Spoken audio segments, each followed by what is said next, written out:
Welcome to ESG Decoded, the podcast where we unpack how business, innovation, and impact intersect to shape a sustainable future. I'm Erika Schiller, one of the ESG Decoded hosts and Senior Vice President of Project Development at Climco. This special video series was filmed live at San Francisco Climate Week 2026, capturing conversations with forward-thinking and influential voices in sustainability today. These leaders aren't just talking about change, they're driving it. Each episode delivers real-world insights and inspiration you can apply to make an impact in your own sphere. Stay tuned for more episodes from this exclusive series. For now, let's decode ESG together.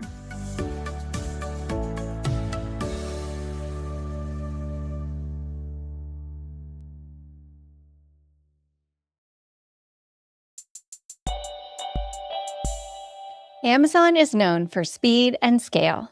That same approach now drives their sustainability efforts. Guided by data and science, and powered by invention, Amazon works backward from ambitious targets to drive measurable progress. Amazon has delivered 1.5 billion packages by electric delivery vehicles globally. They're also building the largest carbon-free energy portfolio of any corporation globally, with over 700 carbon-free energy projects worldwide. Every delivery and every data center is an opportunity to move forward.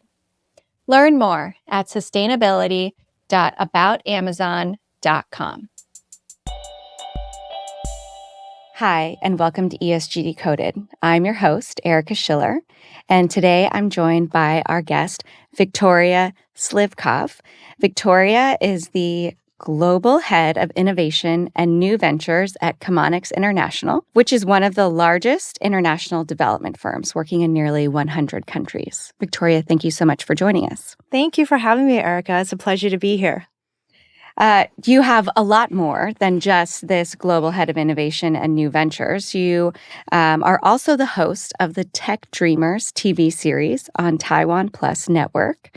So we'll ask you more about how you manage all of this. But you sit at the intersection of venture investors, innovators, and on-the-ground programs that help channel capital and solutions toward climate resilience, health, and inclusive economic growth.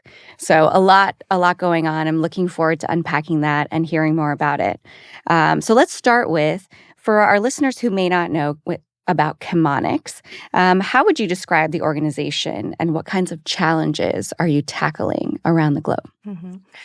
So Chemonics is one of the world's largest international development companies. That means we design and implement sustainable solutions on the ground in partnership with government, private sector, and so forth founders to tackle some of the world's most pressing challenges. As you mentioned, we work across 160 countries for the past 50 years, and very often for multiple years on any particular project. So really, boots on the ground with long-term vision and also long-term commitment, turning projects into everlasting and durable impact on the ground. Amazing. So can you tell us more about your role? So innovation and new ventures, what are you really doing there? And how do you prioritize the different opportunities that come across your desk? So my primary mandates are a couple of things, really driving the next generations and next stages of growth for Chemonics by going deeper into innovation. So one is helping to support standing up our new corporate venture capital arm. That means investing in and also building technology companies, startups that are really in the areas that we work in for the purpose of strategic alignment, helping us deliver solutions better to our clients, and also really thinking broader about human and planetary health and prosperity. So that's one bucket. And the second is leading our advisory services in helping governments and private sector build innovation-based economies and programs. So really looking at the continuum of taking solutions and innovations from lab to market and the potential impact to people and planet. And so Chemonics is building these innovation platforms. What does that mean, and what makes an innovation platform strong and successful? Yeah. So I think about platform as not in a independent or one-off program or events or conference, but really a system approach to supporting innovations and technologies and founders from that very beginning stages, all through commercialization and scalability. So to me, a good platform needs to do three things. One, it needs to be very effective and efficient at attracting the right type of companies that join the platform. So this is really through, the power of the community and to be very precise in targeting the type of people that we want to support. And that's program, depending on what we're building. And two is having the founder support stack, whether it is how do you form strategic partnerships with corporates, to how do you read a term sheet? How do you go out and stand up and build your first MVP and so forth? So having the right type of support throughout the founder journey. And then the last piece to be operating a very successful platform is the pathway to commercialization, specifically working with corporates and potential customers and deploying that technologies so that the impact does not reside in the immediate, but also has multiplier effects, so that it's venture backable and commercializable. Okay, so you're saying, look, we recognize there's good ideas, but it takes a lot to bring that to market, to get it integrated in a company, to be scalable and have the impact that it could have more broadly. Exactly. That's great. And let's go back a little bit on your origin story. How did you get into this type of role, and what drew you to this desire to support innovation, investment, and impact altogether? I came into sustainability very early on in Sustainability 1.0, which is the late 2000s when the word was renewable energy, if y'all remember. So I initially joined a solar company that went public in February 2007, and I had an investor relations and corporate development. So really, my origin story is seeing impact and sustainability not happening in the abstract, but from financial systems, from capital markets, where a company, Solar back then, was very scalable because it had the following ingredients. One is there was a lot of subsidies, if you remember, feed-in tariffs and grants that helped to make solar, actually investable. Competitive, right? And second of all, from a solar company selling solar cells to selling panels to then investing in projects, power purchase agreements.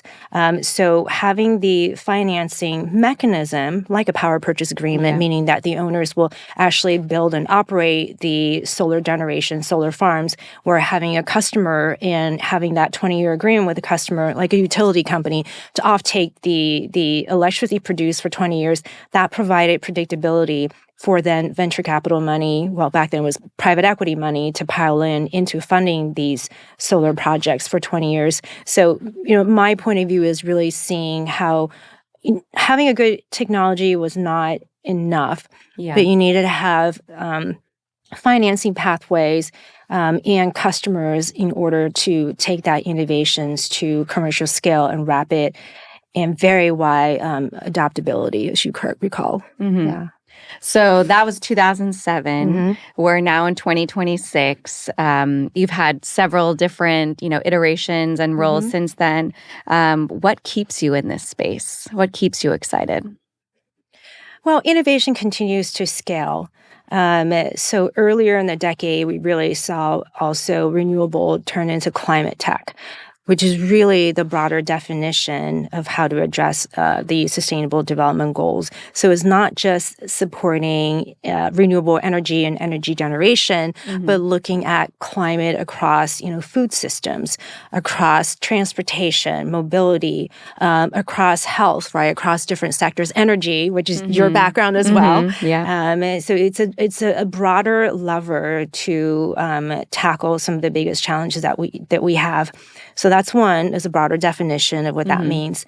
And second, the capital market continues to be very, very sophisticated, and there are more structures, VC funds and vehicles, blended finance, to invest in these startup innovations, so that there are different support systems to take an idea from early stage to scale. And then thirdly, horizontal technologies like AI and machine learning are helping to rapidly scale companies, redefining workflow, redefining what's possible, and which is what we're seeing right now is companies can go to revenue very fast, right? How AI is helping even hardware companies to rapid prototype, developing and simulate, how technology works in the virtual world before building. So I think that really shortens the time from product to market as well. So I think we're in this incredibly exciting time in our lives to continue being in this space. So you at Chemonics, you're working in 160 countries. You have a global remit, and yet you're also finding time to have a TV series, The Tech Dreamers, that we mentioned. What draws you to that? Why do you prioritize spending time on that? And what do you think you got out of it? It's not enough to just do good work. We have to be able to provide the platform and visibility to highlight all the work that's being done. So that was what originally attracted me to the project, to host and also co-produce my own TV show, Tech Dreamers, on Taiwan Plus, is giving the platform and highlighting the stories to sort of helping everyday folks understanding how their lives are touched by these innovations. And also what I'm hoping to do is helping to innovate and, inspire future innovators and young people that are working in this space, that they can, to have a blueprint. To help them inspire. Perhaps this is something that they want to do in the future as well, to create. Yeah. And so folks who haven't seen the show, Victoria interviews innovators in the tech landscape and share kind of how their journey progressed and how they got to venture-backed funding. Yeah, and it's a very candid story, like what you do and what you all do on ESG Decoded. Is the very candid conversation is, it's so hard, right? Being an entrepreneur is so hard. So it's really meant to inspire, but also just to share that journey of taking something from 0 to 1, and hopefully, get some of these really good companies in front of investors that, will be able to continue to support their work. And so help them grow. Yeah. And so you have worked in both with public funders, with private investors, with local partners.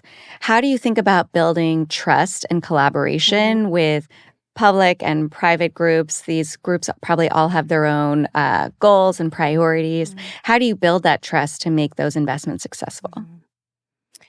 I think it's trust doesn't come so easy. And I think trust comes when there's transparency, as understanding who makes decisions at what point, what does success look like for each stakeholders, and having the candid conversation to see how we can optimize who does what, right, in this innovation landscape. So that's built over time. And I also think that's built through repeatable outcomes, right? Repeat success, as in, do you always deliver? Does each person always, carry out and be good stakeholders and being good partners? But it's definitely not easy.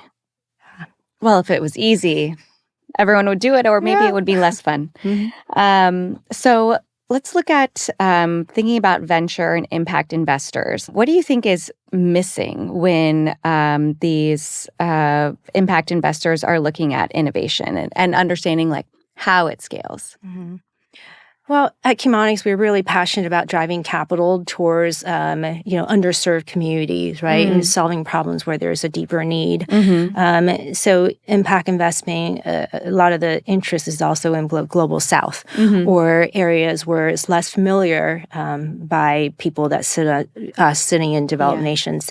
And I think one of the missed opportunities is having a real operating partner on the ground or operating partners on the ground that can have a deep understanding as how operations work, and for instance how procurement works, who makes those decisions, what are some of the real on the ground constraints, so that they can really help the investors form their investment thesis and understand how to de-risk. Well, first of all, understanding whether this is investment, does it face structural challenges, or is it challenges that can be mitigated, right? So it really helps to inform the investment decision if you understand the real operating context on the ground. And can you walk us through an example of a pipeline, how an idea for a startup might be surfaced through an innovation platform and supported, de-risked, brought to Chemonics, then becomes investable and scalable? I'll give an example of our portfolio company called Higala. It's based in the Philippines, and it provides instant payment infrastructure platform for rural banks and microfinance organizations. Because traditionally, these instant payment, digital payment infrastructure is only available in bigger banks because of how expensive it is to implement and the cost infrastructure to make that possible. But as you know, there's a big unbanked, right, or less banked population in Philippines. So Higala was really born out of the real need on the ground, as Chemonics has been working in the Philippines on the ground with government and putting together programs to promote financial and inclusion. So this was a venture that we built internally because we understood the problem on the ground, and that evolved into a technical, a tech solution that formed into Higala. And even before it raised venture funding, it was de-risked on the ground by having local banking partnerships, pathways to customer acquisition, validating that there is a need to build this type of solution. So by the time we went out to raise seed capital, initially raised 2.8, but then became oversubscribed to 4 million, because at that point, the venture was de-risked through all the initial work on the ground. So that's a really, I think, terrific example of the pipeline from project to birthing companies. And what about the community impact? How does that factor into the types of companies that you add to your portfolio? Well, we don't look at commercial viability or financial return separate from impact. I really think that if this solution is addressing a real need and that addressable market is large enough and it's competitive in terms of cost, right, then it will be impactful and it will be scalable. So I really think that it is together of how we look at impact and commercial viability. And you want it to be successful over the long term, not kind of a short duration. Right. Yeah. So what do you think we miss when we don't fully integrate the realities of and opportunities on the emerging markets and frontier markets, if instead we're talking about ESG in the global north? Before coming to Chemonics, I had built innovation programs for a number of United Nations agencies. And much of that effort, as you can imagine, is directed at Global South. So I'll give an example. The organization I was with prior, Extreme Tech Challenge, we ran the UN World Food Forum's Startup Innovation Awards for 4 years. So I think supporting Global South founders, right, and putting them on big, large stages and connecting to start to the venture ecosystem.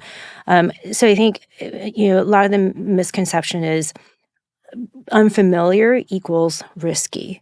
Mm-hmm. So we're sitting here, if we're not familiar with that market, you think inherently is very risky. Mm-hmm. So I think without having deeper understanding as to the possibility, right, and the real life constraints and context, then it's very hard for investors to assess that risk. Yeah. And your first instinct is like, wow, that's hard. And, is that scalable? And so I think it's unfamiliar often is a bottleneck. Yeah. I had a question in here. If you could shift one mindset among investors or corporate leaders in these global South markets, I guess, and maybe it's someone from the US or not from the global South looking at these markets, what would you change? And I guess in addition to unknown means risky, what else would you add to that? I think it's direct support to founders out in Global South, but it's also thinking if we can direct all the great technologies from developed countries, in our neighborhoods to turn their solutions into applications on the ground in Global South. So it doesn't mean because a lot of times that solution is not available locally, right, where there's no local startup developing this. But if that solution exists elsewhere, then it's making that market, that Global South market, available and open to these mature innovations that can address those challenges on the ground. So I mean, it seems very conflicting, but it's supporting founders on the ground in Global South, but also pivoting developed country solutions to work on the ground. So they don't have to start from scratch. Right. Okay. Right. Okay. And, I think that's helpful to consider that you're not saying, oh, we only want to work with the Global South or only want to work with the Global North. It's how do we identify and prioritize opportunities that are both scalable, investable, and impactful. Right. So looking ahead, what innovation and investment trends are you most excited about? Oh, wow. I have to start with AI. Yeah, of course. Because that's really fundamentally changing what's possible. So when I think about AI's impact of bringing drugs to market in a faster timeline, because of the R&D, right? Because online. AI, machine learning applied to drug discovery process, right? That you can come up with therapeutics and solutions that saves lives. It could be AI helping to develop, fresh water pathways or ways to provide that for regions that are very underserved. So AI is not just augmenting workflows, but it's really changing the trajectory of technologies and solutions on the ground. So that is vastly exciting to me, and to you, the potential is just incredible. And so for entrepreneurs who are listening in, what is your advice on positioning themselves for partnership and for investment? I would say is having a very clear go-to-market strategy and having a clear beachhead identify in mind, because that solution you have applied to different use cases can yield different kind of return curve, right? Growth curve. So it's you don't have to be so wide. Don't do everything that you think you want to do, but be very clear and really dive into a narrow problem set that you yourself are uniquely equipped, qualified to solve that problem. I'll give a quick example. There's a company that spun out of UC Santa Cruz called Cruise Foams. It was using sort of food scraps to turn into materials that replaces the petroleum-based foam, like plastic, Cruise Foam. So it spun out of UC Santa Cruz in the late 2010s. And initially, they were making like flip-flops and surfboards because they're in Santa Cruz and surfing. But think about how big that market is and what's the repeat buyer. Right. There's only so instances. many surfboards. Exactly. So with coaching, the company then pivoted into using that materials to build protective packaging materials. When you open up your laptop and there's all that packaging materials.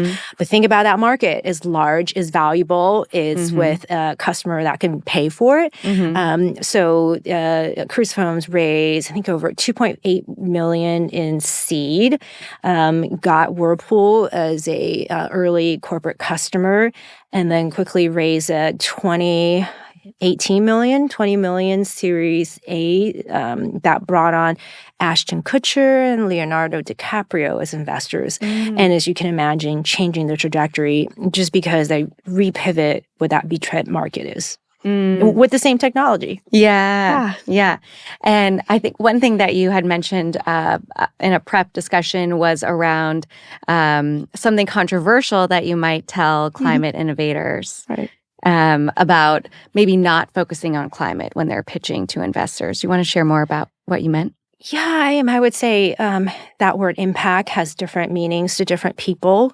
Very, very early time, impact meant doing good, good to support, but it was more philanthropic, right? Not sure this technology is commercially viable, but its impact. So let's support it with philanthropic dollars. 2019 is when I saw that, when you look at the bubble of impact and the bubble of commercial viability really intersected.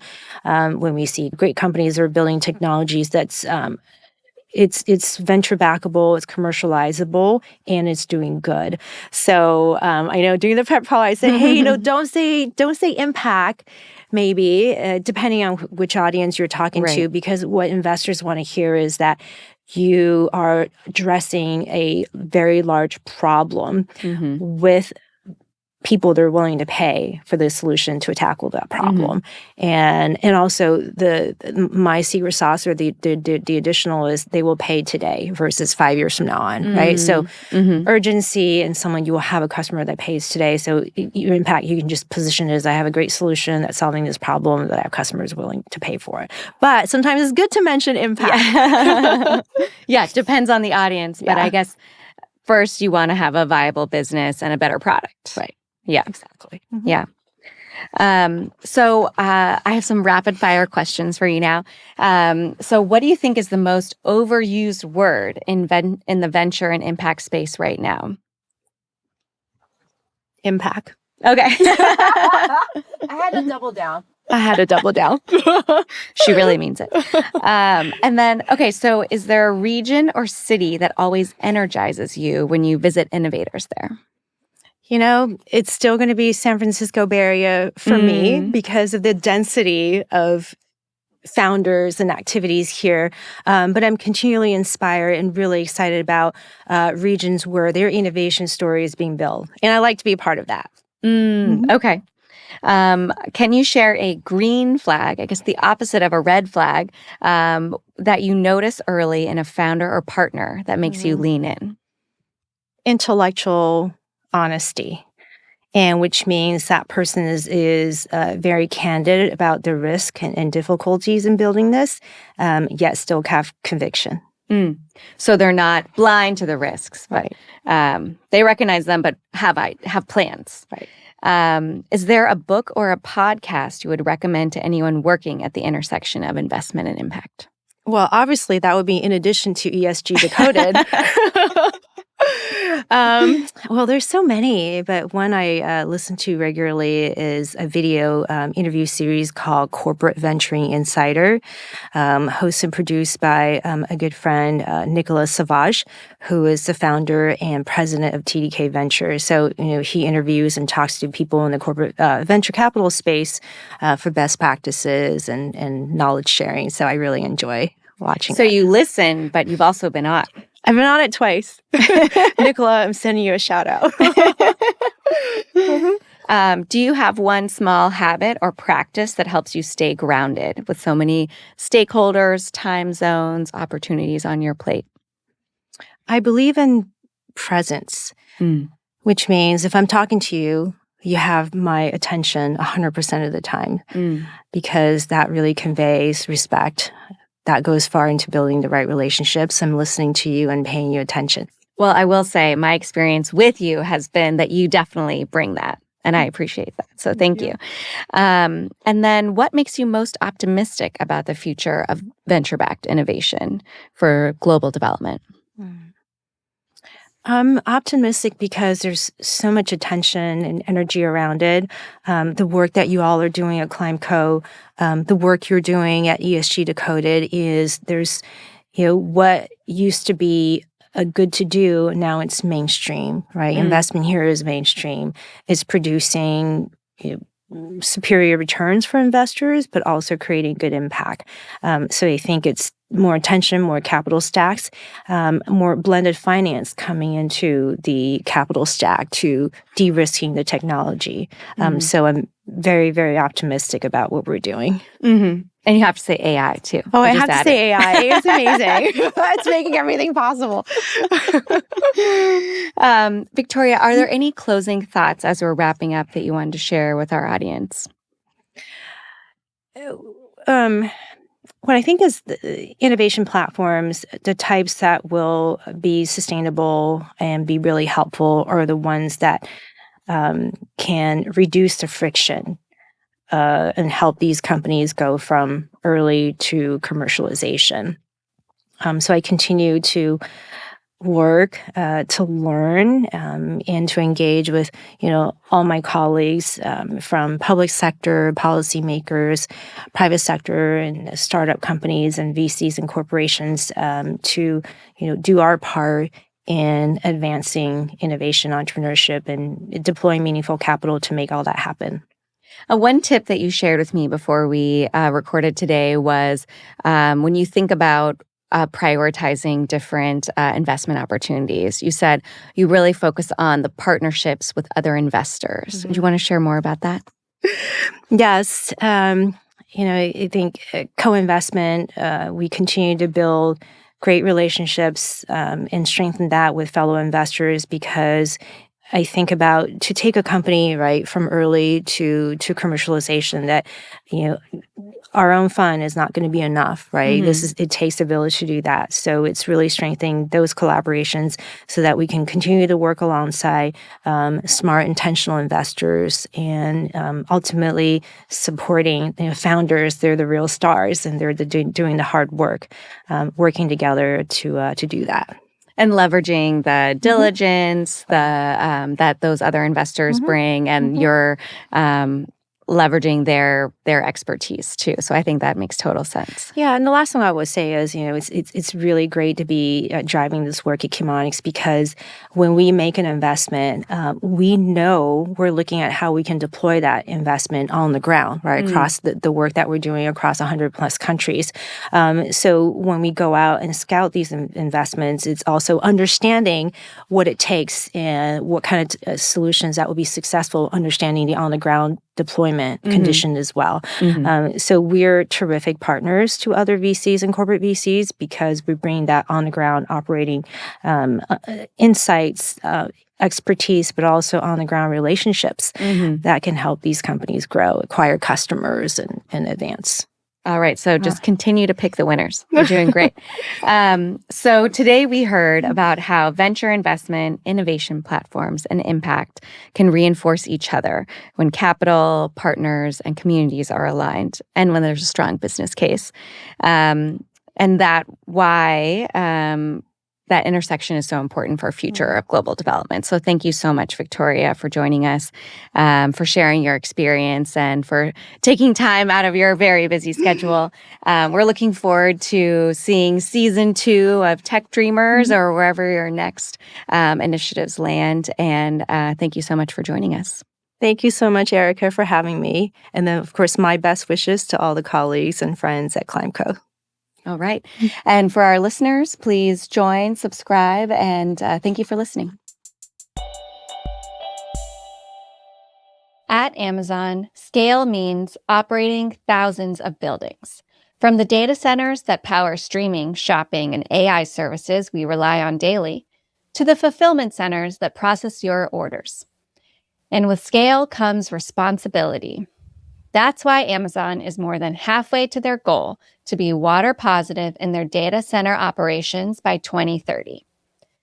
They're innovating to reduce water use and partnering with utilities to upgrade infrastructure so they can use reclaimed wastewater in data centers. Also, the water use in their data centers is already 5 times better than the industry average. Learn more at amazon.com/sustainability.